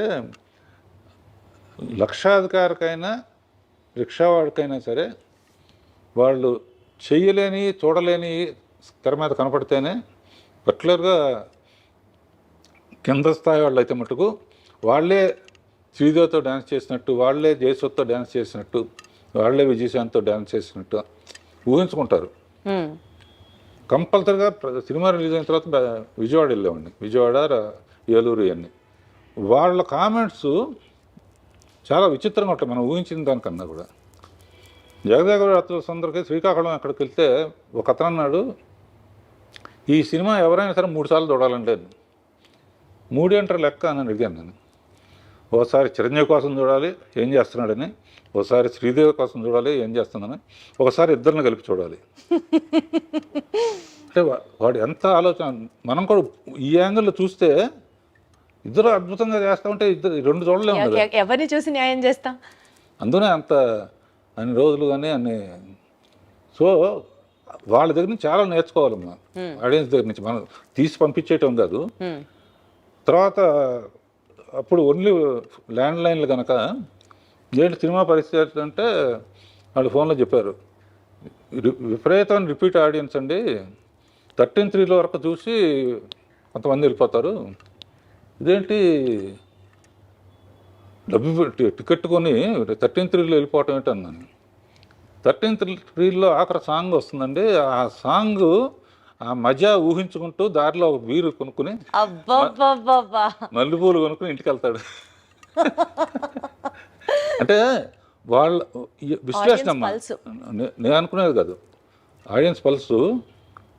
అంటే ఎవరైనా కళలు వస్తూ ఉంటాయి, లేకపోతే ఇది ఏంటంటే అదే మూడ్లో, అంటే సాంగ్స్కి పర్టికులర్గా పేరు రావడానికి రీజను ఇటువంటి. Got it sir. అలాంటి ఎలిమెంట్స్ ని మీరు ఎక్కువ ఫోకస్ చేసేవాళ్ళు, ఆ దృష్టి ఆలోచించేవాళ్ళు. సరదాగా చిరంజీవి గారు కానీ వీళ్ళు కానీ మీరు హీరోయిన్స్ అందంగా చూపిస్తారు, అన్నీ మీరే చేస్తున్నారు కదా, యాక్షన్ మీరే చేస్తున్నారు, వీళ్ళంతా ఛాలెంజింగ్ మీరే చేస్తున్నారు, అట్లీస్ట్ పోనీ అందంగా హీరోయిన్లైనా చూపిద్దాం కదా అని చెప్పేవారా? ఏదో జరిగిపోయిందమ్మా. ఇదంతా కూడా నేను ఏమనుకుంటానంటే, మా అమ్మ నాన్నల, మా అమ్మకి ఎక్కువ పూజలు, ప్రతి నెల ఒక జ్యోతిష్కుడి దగ్గరికి వెళ్ళి ఏంటి మా చిన్నాడు సంగతి ఏంటి, మా పెద్దాడి సంగతి ఏంటి. అందులో సౌందర్యలహరిలో లాస్ట్ ఎపిసోడ్లో మా ఫ్యామిలీ అందరితో మదర్ లేరు అప్పటికి, అదేదో ఫ్యామిలీ పరిచయం కోసం చేసాం అనుకుంటున్నారు. లాస్ట్లో నేను ఉంటాను, ఒకసారి చూడము. చాలా బిజీగా ఉండి ఎప్పుడు ఇంట్లో నెలకు ఒక 4 రోజులు ఉండేవాళ్ళం. పిల్లలు ఏం చదువుతున్నారో కూడా నాకు తెలిసే కాదు. వాళ్ళు ఏం చదువుతున్నారు, ఫలానా చదవమని కానీ నేను వాళ్ళకు వాళ్ళు చదువుకున్నారు, వాళ్ళకు వాళ్ళు పైకి వచ్చారు, వాళ్ళకు వాళ్ళు ప్రూవ్ చేసుకున్నారు. ఇలాంటిది ఈ షోలో ఎందుకు పెట్టానంటే పిల్లలకి ఇండివిజువాలిటీ ఇచ్చి, ఇప్పుడు ప్రతి ఫంక్షన్కి పిల్లలు చేసుకునే ఫంక్షన్కి కూడా నన్ను పిలుస్తారు, సరదాగా ఉంటాను. ఇది చూసైనా ఓల్డ్ ఏజ్ హోమ్కి పేరెంట్స్ పంపించకూడదు. లేకపోతే నా వయసు ఏంటి, వాళ్ళ వయసు ఏంటి, వాళ్ళ పిల్లలు వాళ్ళందరూ బర్త్డేలకు కూడా అంకుల్ వస్తే బాగుంటుందని వాళ్ళ ఫ్రెండ్స్ కూడా. అంటే ఏదో ఒకటి పుట్టినరోజుకి ఒక మా సత్యపండు ఉండేవాడు, పాటలు తెలుగుదేశానికి పాటలోనూ బర్త్డే సాంగ్స్, ఎవరు బర్త్డే వస్తే వాళ్ళ మీద ఒక సాంగు అంతకుముందు తీసిన స్టిల్స్ వేసి ఏదో ఒక ఇంట్రెస్ట్ క్రియేట్ చేస్తూ ఉంటాం అన్నమాట. సార్ మీలా స్పార్క్ ఉంటుంది సార్, అది అది ఎవర్ లైటింగ్ స్పార్క్. ఇందాకే నేను మిమ్మల్ని పాయింట్ అడుగుదాం అనుకున్నాను, మనం ఈ ముచ్చట్లలో పడి అది కొంచెం పక్కకి వెళ్ళింది, కానీ మళ్ళీ గుర్తొచ్చింది. రామారావు గారితో మీకు ఒక ప్రత్యేకమైన అనుబంధం ఉంది. మీరు అసలు షో స్టార్ట్ చేస్తున్నప్పుడే వాళ్ళ పేర్లు తలుచుకుంటూ స్టార్ట్ చేశారు. మీకు అంత క్లోజ్నెస్ ఉన్నప్పుడు వాళ్ళతో రాజకీయాలలోకి మీరు రావాలి అని ఎప్పుడు అనుకోలేదా? ఆ ప్రవేశం గురించి ఎప్పుడు ఆలోచించలేదా? ఏదైనా తెలిసిన పని చేయాలని నా ఉద్దేశం అమ్మా. థ్యాంక్స్ టు చంద్రబాబు నాయుడు గారు. సరే, నాకు మీరు ప్రతి పని స్టార్ట్ చేసే ముందు వెంకటేశ్వర స్వామి దగ్గర నుంచి స్టార్ట్ చేస్తాం, ఆయన పాదాల దగ్గర ఆ కార్యక్రమాన్ని పెట్టి స్టార్ట్ చేస్తామని చెప్పారు. ఈ ప్రస్తావన వచ్చినప్పుడు Annamayya romantic, drama, mythology, fantasy ఇన్ని జోనర్లలో సినిమాలు తీసే మీకు, comedy and glamour most important అని భావించే మీకు, అన్నమయ్య లాంటి ఒక డివోషనల్ సబ్జెక్ట్ చెయ్యాలి అని ఎందుకు అనిపించింది? యాక్చువల్లీ అన్నమయ్య సినిమా ఇప్పటికీ కూడా రీసెంట్ సినిమా రిలీజెస్తో పోల్చుకుంటే ఆడియో ఆఫ్ అన్నమయ్య ఆ సేల్స్ ఇప్పటికీ కూడా స్కై రాకెటింగ్ అవుతూనే ఉన్నాయి. అన్నమయ్య ఒక ఆణిముత్యం, అన్నమయ్య మ్యూజిక్ అసలు వేరే లెవెల్. డివోషనల్ సబ్జెక్ట్ చేయాలన్న థాట్ మీకు అసలు ఎట్లా? అది ఏదైనా ఆయన ఇచ్చాడు. తిరుపతి సినిమా మొదలు పెట్టేటప్పుడు తిరుపతి వెళ్ళి మొదలు పెడతాం, గడ్డం ఇచ్చేస్తాను. అయిపోయిన తర్వాత తిరుపతి వెళ్ళి గడ్డం ఇచ్చేస్తాను. ఇట్లా ఇప్పుడు వరకు నా గడ్డం తిరుపతిలో తప్ప ఎప్పుడైనా ఎక్కువ రోజులు అయితే పెడితే కొంచెం ట్రిమ్ చేస్తాను అంతే. అన్నమయ్య అనే సబ్జెక్టు బాపు గారు, విశ్వనాథ్ గారు లాంటి వాళ్ళు కాకుండా నాకు అవకాశం రావడానికి ఆయనే కారణం అనుకుంటా. స్వామి పంపించుంటాడు, స్వామి అడగకుండా అన్నమయ్య ఇచ్చాడు. అండ్ ఆ కథ నాకు రావటం, నాగార్జున ఏంటి, రాఘవేంద్ర ఏంటి, సుమన్ ఏంటి అనుకునేది ఛాలెంజ్గా తీసుకుని నాగార్జున పెట్టడానికి రీజన్ అంటే వాళ్ళ ఫాదర్ విపన్నారాయణ ఇవన్నీ కూడా చేశారు. అది కాకుండా ఇది చూడాలంటే మామూలుగా లోపలికి రావాలంటే భక్తి సినిమాలకి హీరోలు ఉంటే బెటర్ అని చెప్పి హీరోని పెట్టి జనాన్ని లోపలికి తీసుకొస్తే గ్యారంటీగా హిట్ అవుతుంది నమ్మకం. అందునే ప్రెస్ షూటింగ్ జరుగుతున్నప్పుడల్లా ప్రెస్ మీట్ పెట్టలు అసలు ఒకేసారి సినిమా చూపించాం అనమాట. బెస్ట్, కళ్ళకి పండగ అసలు స్వామిని అలా చూడడం. అసలు క్లైమాక్స్కి అయితే ఇప్పుడు కూడా ఫోన్ చేసి కళ్ళెమ్మటి నీళ్లు తిరగని వాళ్ళు ఉండరు సార్. ఉన్నారంటే వాళ్ళకి అసలు ఇంకా వాళ్ళు వేరే జోనర్ అని అర్థం చేసుకోవాలి అంతే. ఇప్పటికీ టీవీలో వచ్చినప్పుడు చూస్తే ఫోన్లు వస్తాయి నాకు, ఎందుకు రాకుండా అంత ఏడిపించావు అంట. నాకు కూడా అది రామదాసు నిజంగా స్వామి మీ చేత జయించారు అన్నట్టుగా భావించారు. చిరంజీవి గారు, వెంకటేష్ వీళ్ళందరూ కూడా ఎన్ని సినిమాలు చేసి లాభంగా ఒక అన్నమయ్య చాలు అంటాను. అండ్ మనం బాధ్యతగా తీసుకుని ఇంట్రడ్యూస్ చేసిన వెంకటేష్ కానీ, మహేష్ బాబు కానీ, అల్లు అర్జున్ కానీ వీళ్ళందరూ వాళ్ళ టాప్ పొజిషన్లో ఉన్నందుకు అంతకన్నా మనకేం కావాలి? సార్థకం సార్, అసలు జన్మ సార్థకం అంతే. మీతో పనిచేయడమే మహాభాగ్యం. అలాంటిది ఇంట్రడ్యూస్ చేసి వాళ్ళందరూ టాప్ పొజిషన్లో ఉండడానికి కారణం మీరే అని అంటే మాత్రం అసలు ఇంత కంటెంట్మెంట్. సరే ఇప్పుడు పెద్ద సినిమాల్ని అంటే 70 mm స్క్రీన్ ఫిల్మ్స్ని బిగ్ సినిమాస్ని మీరు షూట్ చేశారు, మీరు హ్యాండిల్ చేశారు. ఆర్కే బ్యానర్తో చాలా సీరియల్స్ చేశారు. అది కాకుండా ఇప్పుడు ట్రెండ్కి తగ్గట్టుగా ఓటీటీలో వెబ్ సిరీస్ని కూడా మీరు డైరెక్ట్ చేశారు. కొన్ని వెబ్ సిరీస్ మీరు చేయడం జరిగింది. ఈ ప్లాట్ఫామ్ని ఎలా చూస్తారు మీరు?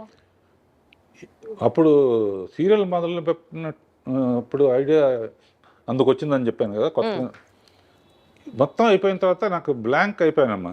హ్మ్.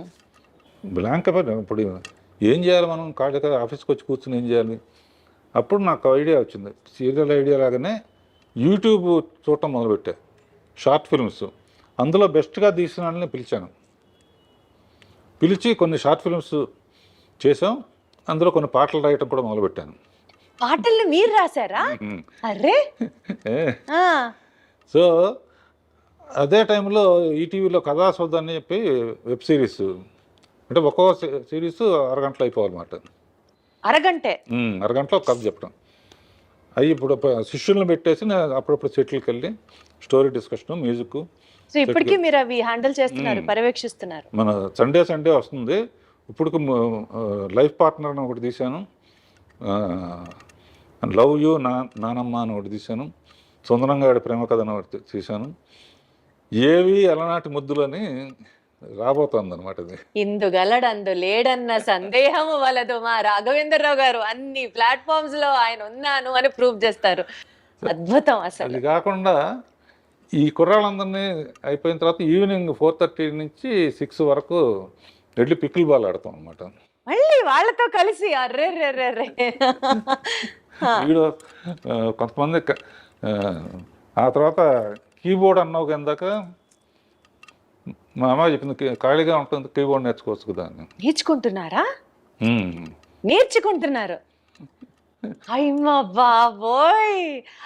మీ ఫిట్నెస్ సీక్రెట్ ఏంటి రాఘవేంద్రరావు గారు? ఎప్పుడు ఆ స్మైల్, ఇన్ని యాక్టివిటీస్, చాలా జోష్ఫుల్గా ఉండడం, సరదాగా ఉండడం. అసలు మీ ఫిట్నెస్ సీక్రెట్ చెప్పండి. మీరు ఏం తింటారు చెప్పండి. తిండి దేవులే కానీ ఎక్కువ ఫూల్స్ ఉన్న చుట్టూ ఉంటారు. మరి హార్వర్డ్ యూనివర్సిటీ, ఇది జేసీ మిల్లర్, ఇటువంటివన్నీ కత్తిపండని లేకపోతే ఈడని ఆడని ఊరిని జోకులు వేసుకుంటూ నవ్వటం చాలా ఇష్టం నాకు, నవ్వించటం కానీ. అందుకనే భరణీను బ్రహ్మానందం వీళ్ళు కొంచెం పొయిటిక్ ఇది ఉందన్నమాట. నేను 2-3 కొటేషన్స్ అందరూ రాస్తున్నాక మనం ఎందుకు రాయకూడదని చెప్పి అందులో కూడా మనం అనుకున్నవన్నీ జరిగి ఉంటే ఇప్పుడు జరిగినవన్నీ మనం అనుకున్నవి కావు. మనం అనుకున్నవన్నీ జరుగుంటే ఇప్పుడు జరిగినవన్నీ మనం అనుకున్నవి కావు. నువ్వు అంతేగా అంతేగా అంతేగా. అది కాకుండా లైఫ్ని ఇంత లైట్గా తీసుకుంటేనే సీరియస్గా ఉంది, సీరియస్గా తీసుకుంటే ఎలా ఉంటుందని. అంతేగా, అదొకటి నాకు చాలా ఇష్టమైంది. అది మెయిన్ అనమాట. లైఫ్ని ఎంత ఇది వచ్చినా కూడా దాన్ని వెల్కమ్ చేయటం, జోకులు వేసుకుని మీరే పోయిందిరా సినిమా పోయింది రా. అసలు సో మీకు ఏది ఆ బాధ కానీ ఆ ఫ్రస్ట్రేషన్ కానీ మిమ్మల్ని అసలు టచ్ చేయవు అన్నమాట. అయితే ఇంట్లో కూడా అంతే. మెడిటేషన్ చేస్తారా దానికోసం ప్రత్యేకంగా? అదొకటి ఉంది, మర్చిపోయాను. పొద్దునే ఓ రోజు స్విమ్మింగ్ పూల్, ఓ రోజు పిలాటే, ఓ రోజు స్ట్రెచ్చింగ్ ఎక్సర్సైజ్, ఈవినింగ్ యోగా నిద్ర మెడిటేషన్. ప్రతిరోజు పికిల్ బాల్ అవగానే స్నానం చేసి ఒక 40 minutes మెడిటేషన్. సో టైముని అలా విభజించుకుంటా. పని లేకపోతే నాకు ఏదో చెయ్యికి అలా ఆడదంటారే. అందుకనే మీరు ఆ 16th ఇయర్ దగ్గర ఆగిపోయారు రాఘవేంద్రరావు గారు. ఇంకా అసలు ఏజ్ ముందుకి రాలేదు అంతే. హ్యాపీగా ఎప్పుడు సరదాగా ఉంటాం. ఈ వాళ్ళ దగ్గర నుంచి నేను నేర్చుకుంటున్నానమ్మా, నా దగ్గర నుంచి వాళ్ళు నేర్చుకుంటున్నారు. కొంతమంది చెప్తారు కదా, కేజీ 1200 రూపాయలు ఉండే బియ్యం తింటాం, లీటరు 5000 రూపాయల నుంచి 10,000 రూపాయలు ఉన్న డైరెక్ట్గా హిమాలయాస్ నుంచి తెచ్చిన వాటర్ తాగుతాం, అదే మా బ్యూటీ సీక్రెట్, అదే మా ఫిట్నెస్ సీక్రెట్ అంటారు కదా. అట్లాంటి ప్రత్యేకమైన తిండ్లు మీరేం తినరా? అసలు తిండి కూడా లేదు అసలు. ఏదో ఇప్పుడు తర్వాత ఏంటంటే జనరల్గా రోజు పొద్దున పూట కూడా ఇడ్లీలు వడలు దోశలు తినేవాళ్ళం. ఇప్పుడు ఏంటంటే ఒట్టి నట్స్ను ఫ్రూట్స్, మధ్యాహ్నం lunch, night only tiffin. So అదన్నమాట మీ సీక్రెట్. ఆ గ్యాప్లో చిన్న పర్సనల్ ఇంట్రెస్ట్, పర్సనల్ ఇంట్రెస్ట్ ఏంటి? ఏదో కాలక్షేపానికి కొంచెం ఒక రౌండ్ వేసుకోవటం. Such an honest, sweet and an humble answer from your end. అసలు సూపర్. ఎటు మనం ఈ విషయాలు మాట్లాడుతున్నాం కాబట్టి రాఘవేంద్ర గారు, నాకు ఇందాకటి నుంచి మిమ్మల్ని చూస్తున్నాను, మీతో మాట్లాడుతున్నాను, కానీ నా ధ్యాస అంతా మీరు షర్ట్ మీద పెట్టుకున్నటువంటి ఆ గ్రీన్ అండ్ వైట్ బ్రోచ్ మీదకి వెళ్తోంది. అసలు అది ఎంత క్యూట్గా ఉందంటే ఏంటి చెప్పండి, దాని సిగ్నిఫికెన్స్ ఏంటి, దాని బ్యూటీ ఏంటి? ఇది మా అమ్మాయిలు ఏంజల్ ఉంటే మంచిది అంటారమ్మా. ఏంజల్ ఇళ్లలో కూడా ఏంజల్ బొమ్మ పెడితే చాలా, లేకపోతే నువ్వు కూడా పెట్టుకో ఇంట్లో, ఇది పెట్టుకో అని చెప్పి మా పిల్లలు ఇచ్చారు. ఇది వాళ్ళు ఇచ్చిందంటే నాకు వాళ్ళంటే నాకు ఎంత ప్రేమో, ఇది అంటే అంత ప్రేమ అనమాట. దీంతో చాలామంది అడుగుతారు, ఇది ఎక్కడ పోతుందో అని చెప్పి 2-3 ఒక్కోసారి పడిపోవచ్చు కదా. ఒకటి మట్టుకు అందరూ 2-3 ఎప్పుడూ పెట్టుకుంటాను. ఒకటి మట్టుకు ఎక్కడ పడాలో అక్కడ పడుతుంది. గొప్ప వ్యక్తి అక్కినేని నాగేశ్వరరావు నిర్యాణం చెందినప్పుడు అన్నపూర్ణ స్టూడియోలోనే ఇది చేశారు. ఫైర్ లాస్ట్ రైట్స్ అన్ని అక్కడ చేశారు. నాగార్జున ఎక్కువ ఎమోషనల్ అయితే నెల్లి గట్టిగా కావాలని ఇంటికి వచ్చి చూస్తే ఇది లేదు, అందులో పడిపోయింది అనమాట. అందుకనే ఎప్పుడు సేఫ్టీకి దానికి నేను చాలా హ్యాపీగా ఫీల్ అయ్యాను. ఒక గొప్ప వ్యక్తికి ఇలా అనేక మెట్టు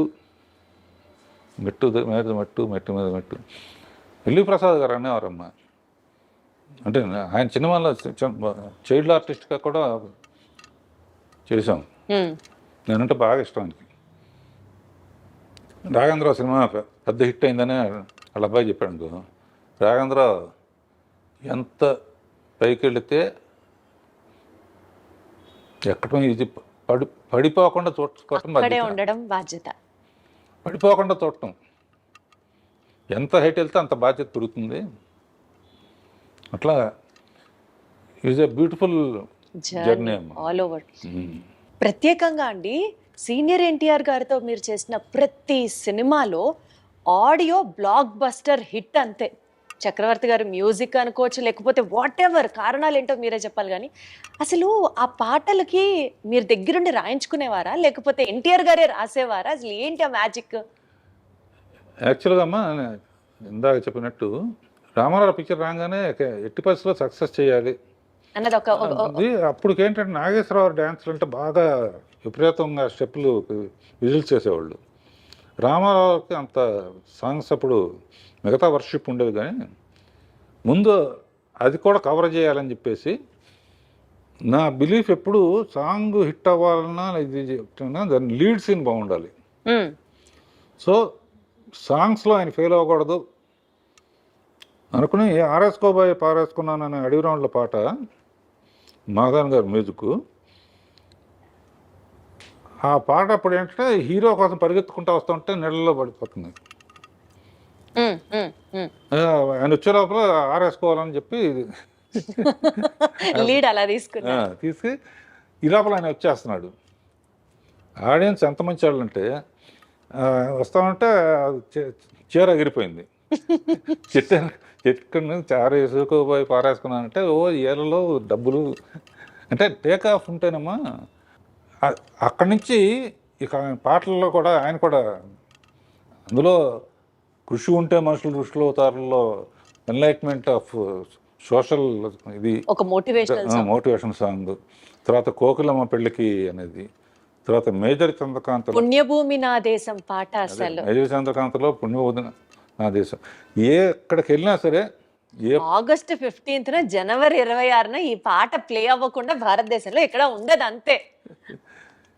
అదిను ఆయన అందులో కూడా అన్ని గెటప్పులు శివాజీ అల్లూరి సీతారామరాజు ఆయన అనేవాడు, బ్రదర్ చాలామంది చేశారు జాగ్రత్త అని. అంటే అల్లూరి సీతారామరాజు కట్టబొమ్మను కూడా ఇస్తాం కదా, శివాజీ గణేష్ చేశారు. కమిట్మెంట్ అంటే ఆయన గెటప్లన్నీ ఆయన గద తయారు చేసిన అన్ని డిజైన్ ఆయన ఇస్తాడు. ఎన్టీఆర్ గారే డిజైన్ చేసేవారా? బాగా ఆ ఇప్పుడు సాంగ్లో చూసి తెలుస్తుంది. కట్టబ్రహ్మ గెటప్ సంకెళ్లతో మొత్తం ఇట్లా బంధిస్తుంటే దాన్ని చీల్చుకొని నడవాలి ఆయన. మన ప్రొడక్షన్ వాళ్ళు ఉంటాయి, కార్లో కంఫర్టబుల్గా ఉండదని ప్రొడక్షన్ తెప్పించుకుని టిఫిన్ క్యారియర్లో నింపుతామే, అందులో ఎక్కొచ్చాడు ఆయన. ఎక్కొచ్చి ఇట్లా దిగితే అట్లా ఓ బెంగళూరు ప్యాలెస్లో తీసాం, ఎవరు కట్టాలిరా పన్ను, అమ్మో. ఇక ఆయన టాపిక్ సౌందర్యలో టాపిక్ వచ్చినప్పుడు నేను తట్టుకోలేక ఏడ్చేసాను. ఇప్పుడు కూడా లైట్గా మీ కళ్ళు చెమరుస్తున్నాయి, అర్థమవుతుంది. అంటే నాకు ఆయన లేకపోతే అసలు అంటే అంత బాగా చూసుకున్నారు. నేను అందుకనే చెప్తున్నాగా, ఫస్ట్ ఆయన మీద క్లాప్ కొట్టడమే నాకు నా ముహూర్తం అంటారే, గొప్ప ముహూర్తం అన్నమాట నా జీవితానికి. అందుకనే ఆయన దేవుడిలాగా జీవితంలో మర్చిపోలేని. అద్భుతం. మీరు అలాగా ఇప్పటికీ తలుచుకుంటూ సందర్భం వచ్చినప్పుడు అల్లా ఆయనకి కృతజ్ఞతలు చెప్పడం అంటే మీ గొప్పతనం అంతే. పాటల ప్రస్తావన వచ్చింది కాబట్టి శ్రీదేవి గారితో మీరు 24 సినిమాలు చేశారు. అసలు మీరు చేసినటువంటి హిట్ సాంగ్స్ గురించి మాట్లాడుకుంటూ వెళ్తే ఒక ఎపిసోడ్ మొత్తం దాని గురించే చేయాలి. But one of my favourites కానీ ఈ జనరేషన్లో కూడా ఈ ఇన్స్టాగ్రాము, ఫేస్బుక్, యూట్యూబ్లో రీల్స్ అని చేస్తూ ఉంటారు. ఇప్పటికీ ఎవర్ ట్రెండింగ్ సాంగ్ సిరిమల్లె పువ్వా. అసలు ఎంత బాగుంటుందో ఆ పాట. ఈ పాట వెనకాల ఉన్నటువంటి కొన్ని జ్ఞాపకాలని పంచుకోండి సార్. శ్రీదేవిది హిస్టరీ అమ్మా, ఎవరికి జరగనే. మా ఫాదర్ పిక్చర్లో చైల్డ్ ఆర్టిస్ట్, నేను అసిస్టెంట్ డైరెక్టర్. నిద్రపోతా ఉంటే షార్ట్ రెడీ అని చెప్పి ఎత్తుకుని తీసుకొచ్చి యాక్ట్ చేయించాడు. ఒకసారి కొన్ని నాకు ఇచ్చేసేవారు ఆయన, నువ్వు చేసురా అని. మౌంట్ రోడ్లో ఎంఐ రోడ్డు దాటు అడవడిగా రావాలి. నేనేంటి మనకు ఛాన్స్ దొరికింది బాగా తీయాలని చెప్పి అప్పుడే లైట్స్ వచ్చినాయి అనమాట. నేను ఇట్లా ఊపుతాను, నువ్వు పరిగెత్తుకొచ్చా అన్నాను. లైట్లు గ్రీన్ పడింది, ఊపాను. కార్లలో వస్తాయి, ఆ సెన్స్ పోయింది. అయ్యో, లక్కీగా ఆ షాట్ కూడా అందులో ఉంటుంది. జస్ట్ ఎడ్జి తగిలి పడిపోయింది. పడి అన్కాన్షియస్ అయిపోతే ఎత్తుకుని నాకు జైలు ఇవన్నీ కనపడి అనమాట. అయ్యో, ఏమవుతుందా, ఏ రిస్క్ అవుతుందా. అలా స్టార్ట్ అయ్యింది. ఆ తర్వాత పెద్దమ్మాయి అయిన తర్వాత ఫస్ట్ అటు ఇటుగా ఉన్నాయి. తమిళ్ 14-15 బాగా. సో దానికన్నా బాగా తీయాలన్న ఛాలెంజ్తో ఆ సిరిమల్లె పువ్వ పాట ఒరిజినల్లో కూడా భారతరాజు గారు చాలా బాగా తీశాడు. నేను ఇందులో నా ఇది బొప్పాస్కాయ దానికో ఏ ప్రోగ్రాంకి వెళ్ళినా కూడా కంపల్సరీగా నాకు ఆనందం ఏంటంటే, శ్రీరామనవమికి రామదాస్ పాటలు వేస్తారు, కొండ మీద అన్నమయ్య పాటలు వేస్తారు. ప్రోగ్రామ్స్లో ఆగస్ట్ 15 అంటే మేజర్ చంద్రకాంత్ పాటలు, సిరిమల్లె పువ్వ, అబ్బనీతేందబ్బా. అసలు ఆ పాట గురించి మీరు చెప్పద్దు. బ్లూ కలర్, నేను చిరంజీవి గారి బర్త్డే సెలబ్రేషన్స్ది ఒక ఈవెంట్ హోస్ట్ చేశాను. ఆ ఈవెంట్కి వెళ్ళేటప్పుడు నా కాస్ట్యూము శ్రీదేవి గారి కాస్ట్యూము, బ్లూ చీర, బ్లూ బ్లౌజు, ప్లెయిన్ అనమాట. ఎగ్జాక్ట్గా అబ్బనీతి అని దెబ్బ నాకు అది కళ్ళ ముందర ఉంటుంది. నాకే కాదు, చాలా మందికి వీరాభిమానులు ఉన్నారు ఆ పాటకి. అలా పాటకి ఛాలెంజ్ అమ్మ. మా ఆపరేట చేమ చెట్టు అదొకటి మర్చిపోలే. కీరవాణి లేకపోతే నేను మిల్క్ చేయలేను అనే ఫీలింగ్ వచ్చేస్తుంది నాకు. ఈ 50 years బ్లాక్ బస్టర్ ఇయర్స్గా మాకు అందించి మీ మొత్తం ఎక్స్పర్టైజ్ కానివ్వచ్చు, మీ స్కిల్ కానివ్వచ్చు, సినీ రంగంలో మీరు పెట్టినటువంటి, మీరు చూపించినటువంటి, మీరు చేసినటువంటి సర్వీస్ మాకు బోలెడన్ని ఎక్స్పీరియన్స్ని మిగిల్చడంతో పాటు సార్, ఎంత ఎదిగినా ఒదిగి ఉండాలి అన్న ఒక నేచర్ అండ్ మోస్ట్ ఇంపార్టెంట్లీ లైఫ్ని సీరియస్గా తీసుకోకుండా సరదాగా తీసుకుంటే అంతకంటే బ్యూటీ ఇంకొకటి లేదు అన్నది చెప్తూ రెస్పాన్సిబిలిటీతో పాటు మోస్ట్ ఇంపార్టెంట్లీ మీరు పెట్టినటువంటి హార్డ్ వర్క్ నెక్స్ట్ జనరేషన్స్కి డెఫినెట్లీ ఒక ఇన్స్పిరేషనల్ పర్సనాలిటీగా మీరు నిలుస్తారు, ఉండిపోతారు మా మనసుల్లో. మరొక్కసారి మీకు శుభాకాంక్షలు తెలియజేసుకుంటూ thank you so much Raghavendra Rao గారు. థ్యాంక్ యూ అమ్మా. Thank you audience. ఐ డ్రీమ్కి థ్యాంక్ యూ.